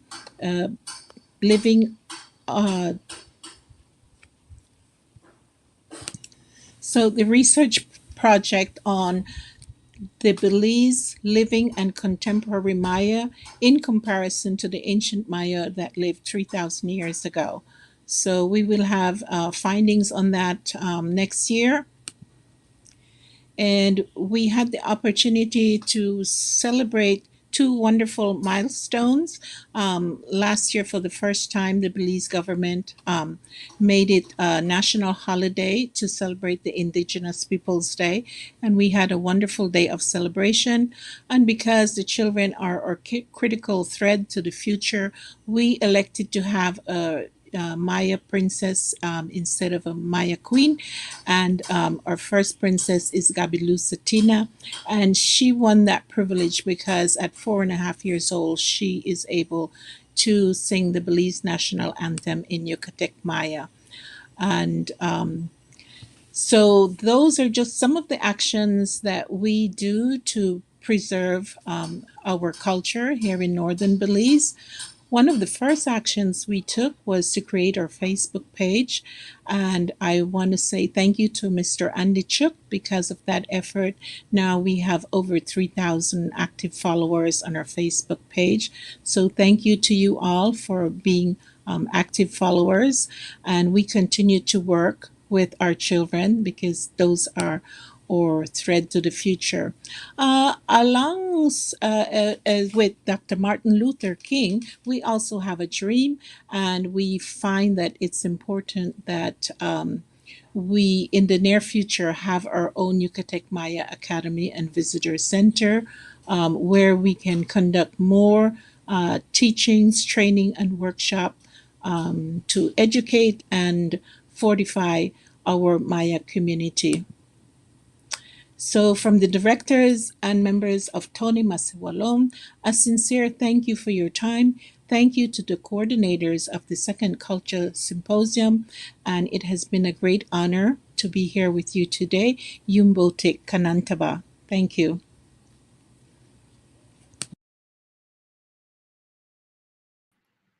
And thank you, Adela, for your discussion on the activities of Tone Masavalon to help us all value and preserve Maya history, ancestry, and culture.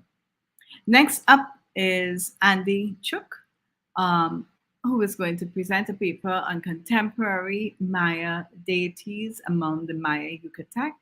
The presentation will introduce Maya Yucatec people of Belize and review the deities that are still worshipped, as well as their role in Maya Yucatec spirituality. Over the years, Mr. Andy Chuc has dedicated himself to educating people on Maya Yucatec culture online and in person. He's a member of the Maya Yucatec organization of Tone Masavalon and founder of the, as we just heard, the Facebook page on Belize Yucatec Maya. And he is also a Maya spiritual practitioner who has focused on preserving the Maya culture through illustrations as well as music.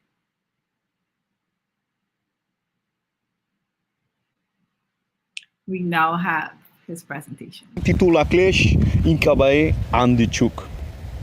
I'll be presenting on the contemporary Mayan deities among the Maya Yucatec of Belize for the Belize Culture Symposium 2023 Heritage Educational Network Belize. Who are the Maya Yucatec? The Maya Yucatec are one of the indigenous groups found in Belize, mostly found in the Corozal, Orange Walk, and Cayo district. The original language of the Maya Yucatec is known as Mayatan, or simply called Maya, but many speak Spanish and English either as first or second language. Other terms used for identification are Maya Masawal, Maya Winik, and Mayero. Despite 500 years of colonialism and European influence, we, the Maya Yucatec, continue to practice our traditions and worship Mayan deities. These Mayan deities are known as Yumsilob. Yumsilob.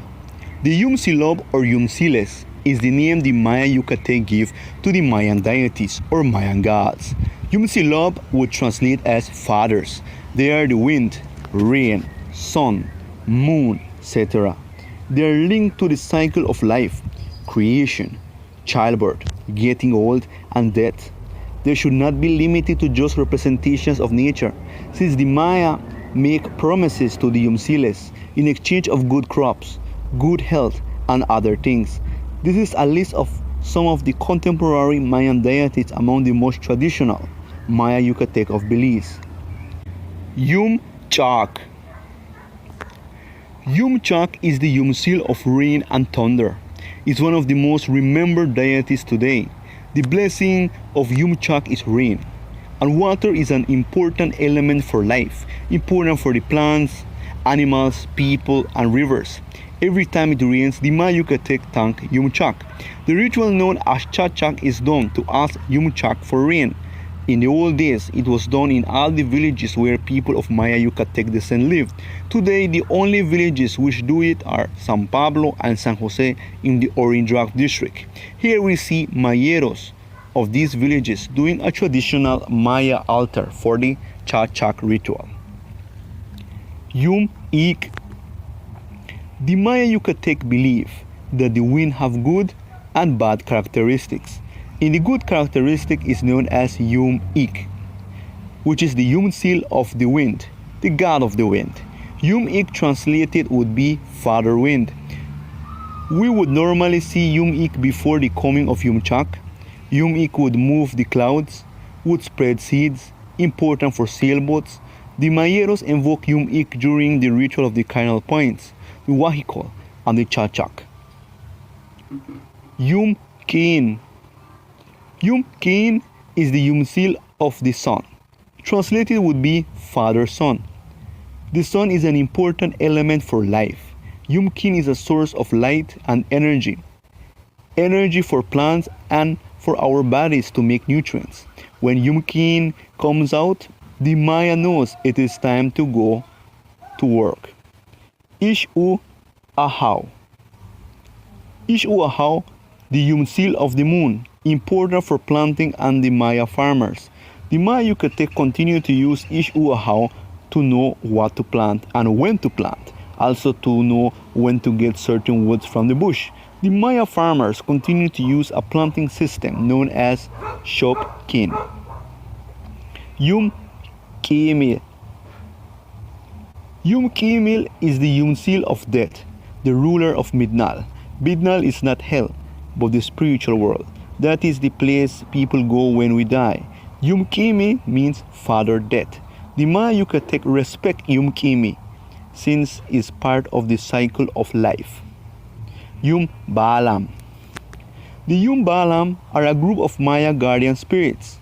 They are known under different names like Nukuchtat, Nukuchyum, Tata Balam, and Tata Duendes. They are described as old Maya men, wrinkled face, long white beards, palm hats, and dressed in a tunic or milpero Maya fashion. They are the protectors of the forest, animals, and people. The Yumbalames protect lost people in the bush. They are immortal beings that maintain the balance between humanity and nature. Depending on the job that they do, they have a different name.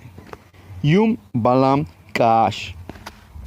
The Yumbalam Kash are the guardians of the bushes and the most remembered ones. They are known in Spanish as Los Dueños del Monte. Traditionally, the Maya Yucatec would give an offering of sakab and ask permission and protection to the Yumbalames. They would protect the Maya from bad energies, animals, and people which can harm them while they work at the bush. Through whistles, they would warn the Maya Masawal. Today, many will simply do a prayer in their mind. Balam Kool. The Balam Kool, they are the Balames which protect the milpa. The Maya would normally make promises to the Balames of doing a primicia to them in exchange of the Balames to help the farmer grow their crops and protect them. Balam Kahob. Balam Kahob. These Balames protect the villages. They are the least remembered ones due that they had been substituted by Catholic saints. They are still believed to roam in the night, protecting people. Ku. Ku is the way the contemporary Maya Yucatec call the Great Spirit, the Creator, or God. Ku is the word for God regardless of your creed. The Maya Yucatec see Ku as the same Itzamna, the God of the heavens and earth, and the Creator of all. In the books of Chilambalam says, everything was created by Ku and by his word. Where there was no heaven, no earth, there was his divinity, which became a single cloud by itself and created the universe, and the heavens shook its divine and great power and majesty. Books of Chilambalam, books of the Jaguar Prophet. During the 1850, when the Maya were losing the case war, their prayers were heard by Ku, who sent messages which were interpreted by Mayan priests. These messages were collected in a holy text known as the Alma Tan. We also have other kind of guardian spirits, like the Alushob. The Alushob, or Alushes, are guardian spirits believed to have been created by the ancient priests to protect houses and milpas. They are around 1 foot tall and are good spirits. When they don't have a purpose, they would be playing around, playing tricks to people. When they do this, is because they're asking for an offering of sakab or a primicia to be done for them. The Maya and the Yumsilab connection. The Maya Yucatec connect with the Yumsiles through prayers and offerings. Offerings of Maya drinks like balche, sakab or sa, and other food. Agricultural rituals like wahikol and chachak continue to be practiced. Offerings serve to establish a relationship or a pact with the Yumsiles in exchange for good crops. Also, Yumsiles are invoked during creation rituals by the men. The man is a Maya priest. Newer generation of Maya Masewal in Belize would simply do a prayer, burn copal or a candle to thank the Yumsiles. broken promises, or disrespecting a yumsil is believed to cause harm. The yumsiles are represented today by the Maya Kadapche, Maya cross, which are a green cross dressed in indigenous clothing. The way of life of the Maya Yucatec has drastically changed in the last decades. The Mayero have adapted to these changes and continue to follow their Maya spirituality in one way or another. The Yumsiles continue to be an important part of our Maya spirituality, one which connects us with the divine, connects us with our ancestors, connects us with ourselves, connects us with nature, and connects us with our identity. Yum Botik Tesh.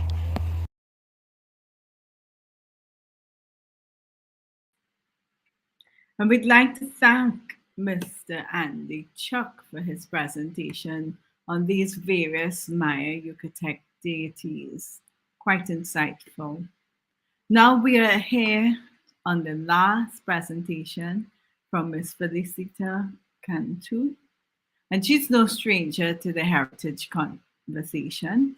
Her presentation is not just on the history of Pocketuck, but on the re-emergence of the sport in Belize. Ms. Cantun has never fallen into the habit of thinking herself as cultureless. She proudly identifies as Maya and has dedicated more than 40 years of her life to primary school teaching. One of Felicita's most remarkable achievements is the fact that she has taken teaching out of the classroom into the national and international arenas. And one of the greatest achievements is opening the door to reviving the Maya board game Pocketuck, of whom Belize is 3 times champion. Her presentation, Revival of an Ancient Maya Board Game in Belize, highlights the Pocketuck game as a present-day competitive sport.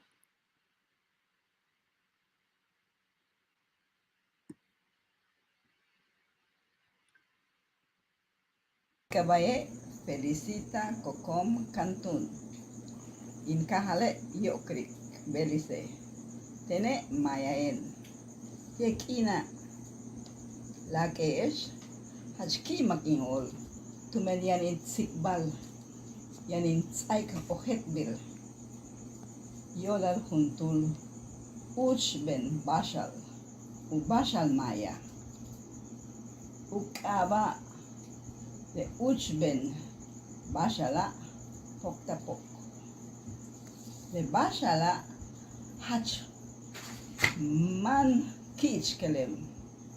The Betike Hach Kabet Ohetbil. Greetings. My name is Felicita Cantun. I live in Yokrik, Orange Rock, Belize. I am a Maya. Today, I am excited and happy because I will share with you. I will talk to you about an ancient game, a Maya game.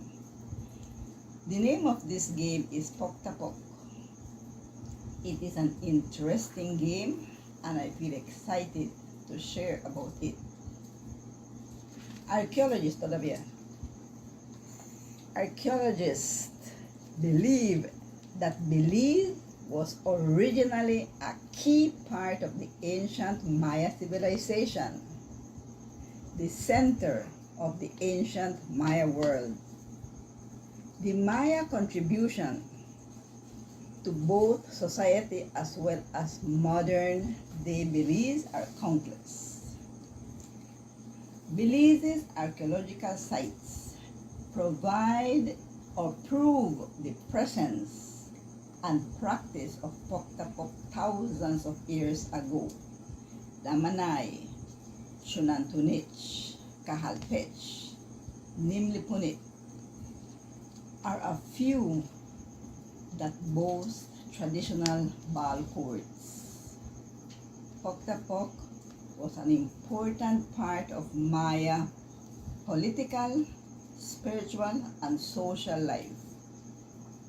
It was a sport, but also a ritual used to settle conflicts between warring groups and noblemen to legitimate the succession of a ruler and to mark boundaries as a substitute to war.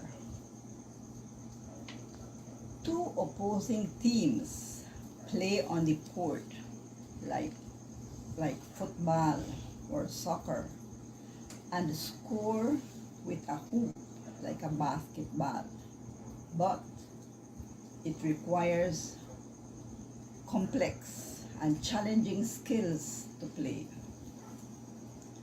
This pok-ta-pok ball game is played with a solid rubber ball made of the resin of the rubber tree found in the Maya forest. The ball weighs approximately 8 pounds. It is very challenging to play this ball because you cannot touch it with any other part of the body except your hips and thighs. Hands, head, feet, and the knees are not allowed. Players have to be in good physical condition to go down and come up quickly to defend their side of the court.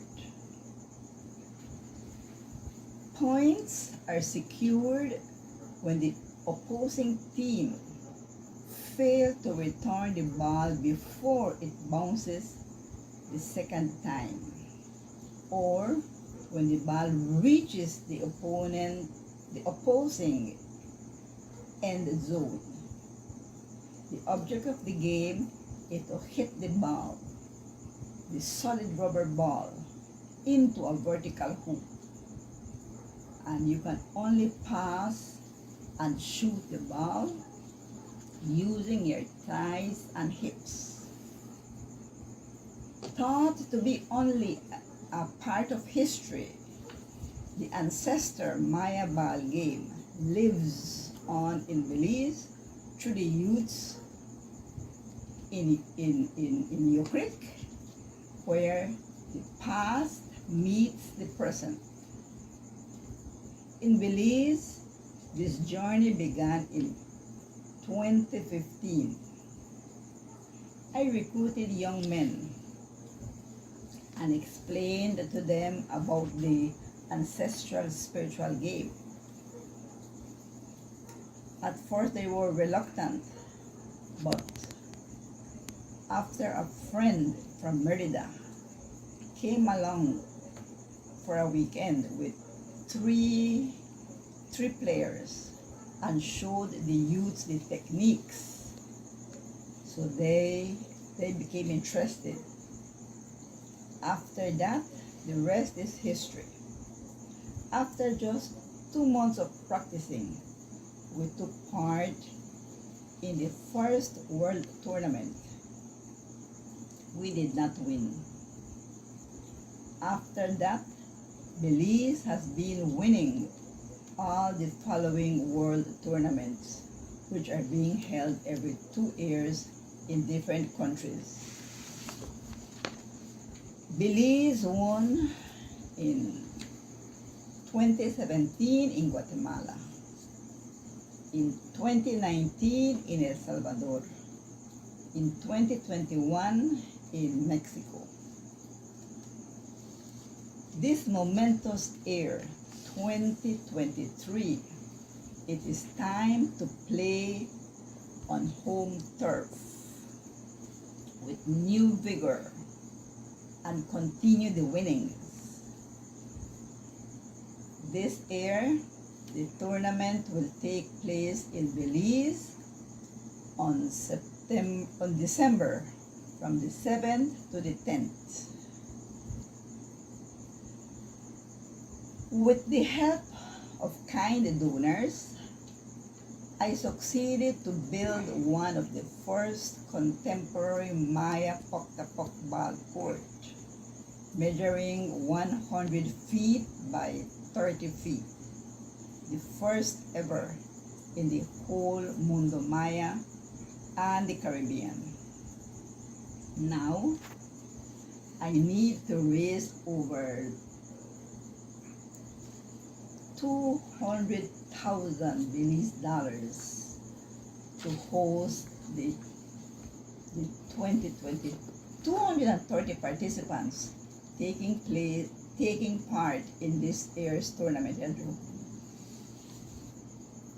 I take the opportunity now to ask viewers and friends who are willing to help Belize make this event a success to make donations either in kind or monetary.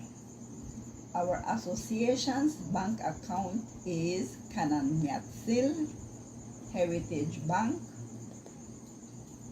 number 514124. Pok seed has been replanted in Belize. I hope that one day Pok will be a major game across Belize, just like football, like soccer.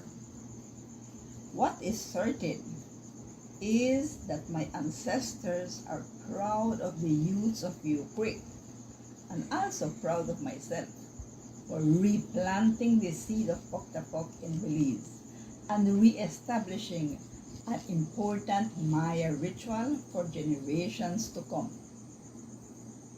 Nib Olal, thank you.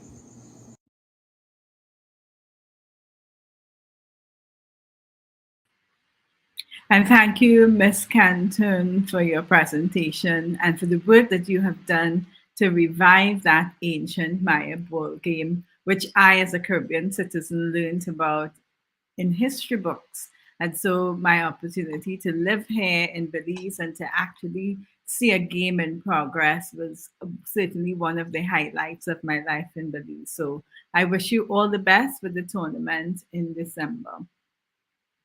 In the meantime, it's question time, and we are going well on our time. We do have an opportunity to have some questions, and the questions are in the chat box, and I'll bring them up. We have the presenters from this afternoon's second session here with us, and I will start with the questions from, let me just go back. All of us are really excited by what we have heard today. And certainly this last session has been very informative. No. All right.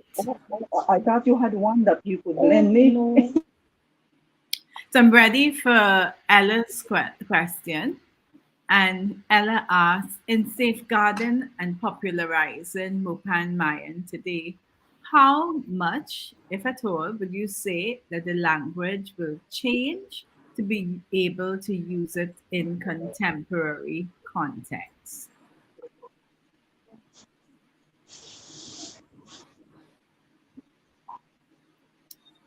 Remember, when you put your questions, make sure that you address them to a specific speaker. But our Maya Mopan speaker was Miss Bo and Miss Hober. I don't know if they're here. Are they here? I don't see them. All right. We'll come back to it if they appear. The other question is, and I think that this can go to all of you, what kind of events and programs and activities are most engaging for young people? I know that Ms. Canton explained how she got the young men involved, but what kinds of activities have you in your work found for young people? Maybe if I go out there. Yes. Ellos te pueden ver cuando te mueves. Oh.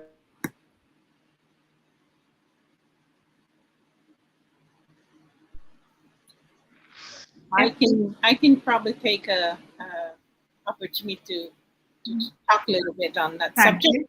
For our group in Tone Masabalon, which means we are Maya, what has been really engaging for the children is just learning the language. They are very proud to recapture the language. As for the old elderly people, the rest of the community, they are really engaged in traditional preservation. So effectively this year, post-COVID, we are going to celebrate for the first time in about 3 years, the Hanal Pishan in the park. So, and the community has been asking for that. So it's going to be here in Corozal, and it's a beautiful event in which the various community members erect altar in the honor of their loved ones, and we just make a huge celebration of honoring our departed loved ones. All right, thank you. There's another question for you, Ms. Adela, on the, do you see, it's a question from Ellie, do you see children outside of Maya communities showing interest in learning the language because their friends speak it? And what is your perspective on non-Maya people speaking traditional languages? We especially see a huge interest when we go into the primary schools, and all the children want to learn to speak Yucatec Maya. And some of them remember some of the teaching we have given them, and they just need a little refresher. So they'll come up to me and say, Miss Adela, how do you say this again? And they're so excited to get that refresher course. So any of the cultures are welcome to learn Yucatec Maya. All right, thank you. Looking again, Mr. Chuc, I think this question is for you. What is your perspective? And I like this question because I remember when I saw the movie Black Panther that I was outside of Belize, and I was able to recognize the language and just the culture, having lived in Belize. So what is your perspective on Maya gods being used in pop culture? Is it an introduction to a broader audience who may not have exposure to it? Or do you have an issue with this kind of representation? Well, the two movies that I have seen that they have used Mayan gods or Mayan deities have been Black Panther and I think Thor, right? Black Panther represented Amor as Kukulkan, and Thor represented, I think, Quetzalcoatl as Kukulkan and Itzamna. One of the major issues or problems is the perspective from foreigners, right, trying to represent Mayan deities, and the concept of what a Mayan deity represents sometimes is very difficult to express, even in words, right? Personally, I see it as a good tribute, especially for people that are not aware of the Maya gods or Maya spiritualities. Maybe they're seeing Black Panther, they will feel influence in wanting to know more of the Maya culture, and maybe investigate more and connect with Maya people. And this would be given to help Maya people that are disconnected, because it's a reality that there are many people that are disconnected with their roots and their identity, not only here in Belize, but Mexico, and there are many Mayas living in states also. I think California, San Francisco, you have a lot of Mayas. So they're seeing these movies, and interest could rise for the younger generation in wanting to reconnect not only with the Mayan deities, but with their culture, with their homeland. So I don't think it's the best representation, but it's a starting. And so what would you recommend to, what kind of collaborations would you recommend to people involved in pop culture to ensure that the representation is a little bit more honest? I think one is connecting with the Maya people, speaking to them, because many times, for example, I spoke of the Mayan deities, right? And there is a big difference between folklore and deities that are actually being prayed, right? Because folklore many times tend to just be stories, and oral stories many times become distorted. You know, stories, people try to make it more exciting for children, for people. There's a big difference when you actually meet people that pray, to the Mayan deities. So my best advice would be connecting with the people that are actually doing these rituals, investigate, hear them, and when representing it, try to make it in the most dignified way possible. Right now, I would say that through the whole peninsula, there is a movement that is making Maya culture more pop-wise, right? For example, we have in Quintana Roo and Yucatan, people that are singing rap music in Maya. We have cumbias in Maya. We even have rock and heavy metal in Maya.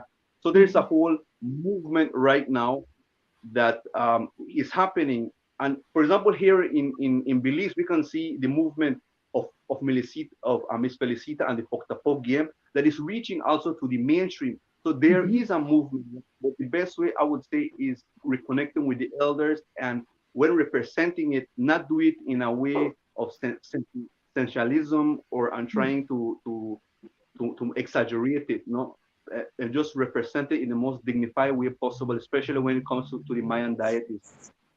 Thank you for that. And there's one question for you, and then one for Ms. Cantun. A question from Nick West on the sun god, asking if there was another name for the sun god. Yes. Something that we have to have in mind is that many of the deities of the past have evolved, changing their names. For example, many people might know the sun god as Kinich Ahau, right? But the contemporary Maya today call it Yum Kin, because the word Yum represents Lord or Father. So yes, there are different names, and I would say that we have over 28 to 30 different Maya ethnic groups in the whole Mesoamerica. So each one of them might have even a different name. But among the Yucatec Maya, there is an ancient name and there is a contemporary name for it. All right, thank you for that. And the last question is for Ms. Cantun in terms of how did the rules for POC come about? Are you asking about the rules? That's what Nick West has asked. He says it's on the board. Okay. How is it that the rules of the game came about? Okay, sure. This game is not like not like the football nor basketball nor volleyball. This is a game that can only be played using the hips. By that I mean that you can only touch the ball using your hips. If by accident the ball touches your hands, 1 point is removed from the team who committed the offense, and it is given to the opposing team. If it touches your feet, 2 points are removed from you and given to the opposing team.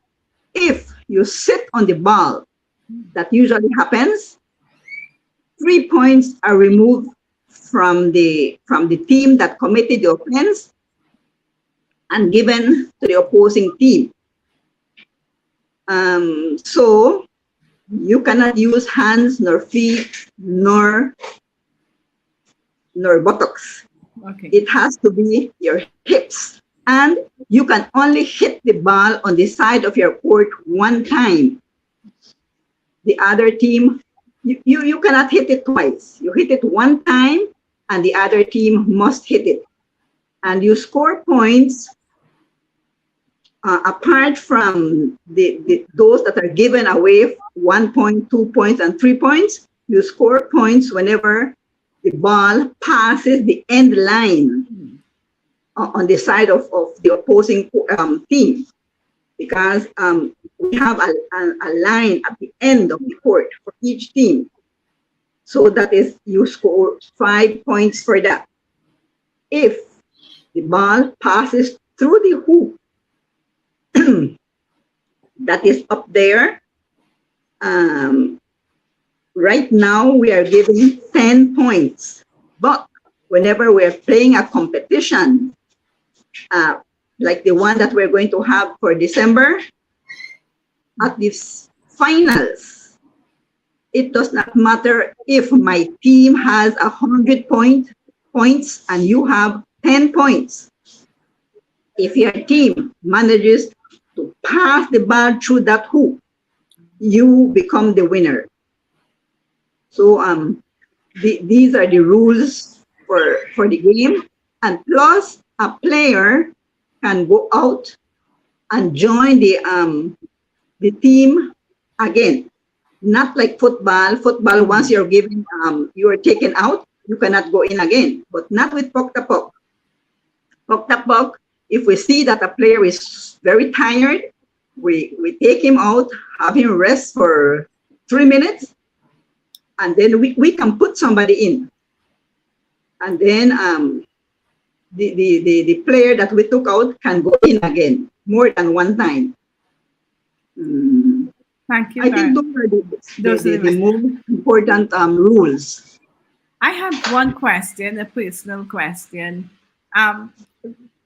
Was this game continuously being played through Central America? Well, what we know now is Central America up to today, or did you literally have to revive it all across Central America? Where did you go to find out about the rules? Yes. Okay, the Mayan ball game, Pok-Tapok, was one of the major achievements of the Mayas, ancient Mayas living in Mesoamerica. That these countries are namely Mexico, Belize, Guatemala, El Salvador, and Honduras. But this game became dormant for over 450 years. This was because of a rule, of a mandate given by Fray Diego de Landa at Yucatan. So anyone, any Maya found offering any spiritual ceremony, any ceremony, and even playing this game was massacred, was killed. That is why we stopped playing this game. And just recently, this game has been revived in all the Mesoamerican countries. Thank you very much for that bit of background, and thank you, presenters, for bringing us to the end of this session, the second session this afternoon, the fifth session for the day. I have really learned quite a lot from your presentations and the presentations that went this morning, the ones that I chaired, as well as the ones I listened to. Thank you very much. Please be reminded, we did have some technological difficulties, but all full versions of the presentations will be uploaded onto social media at a later date. So again, thank you, presenters.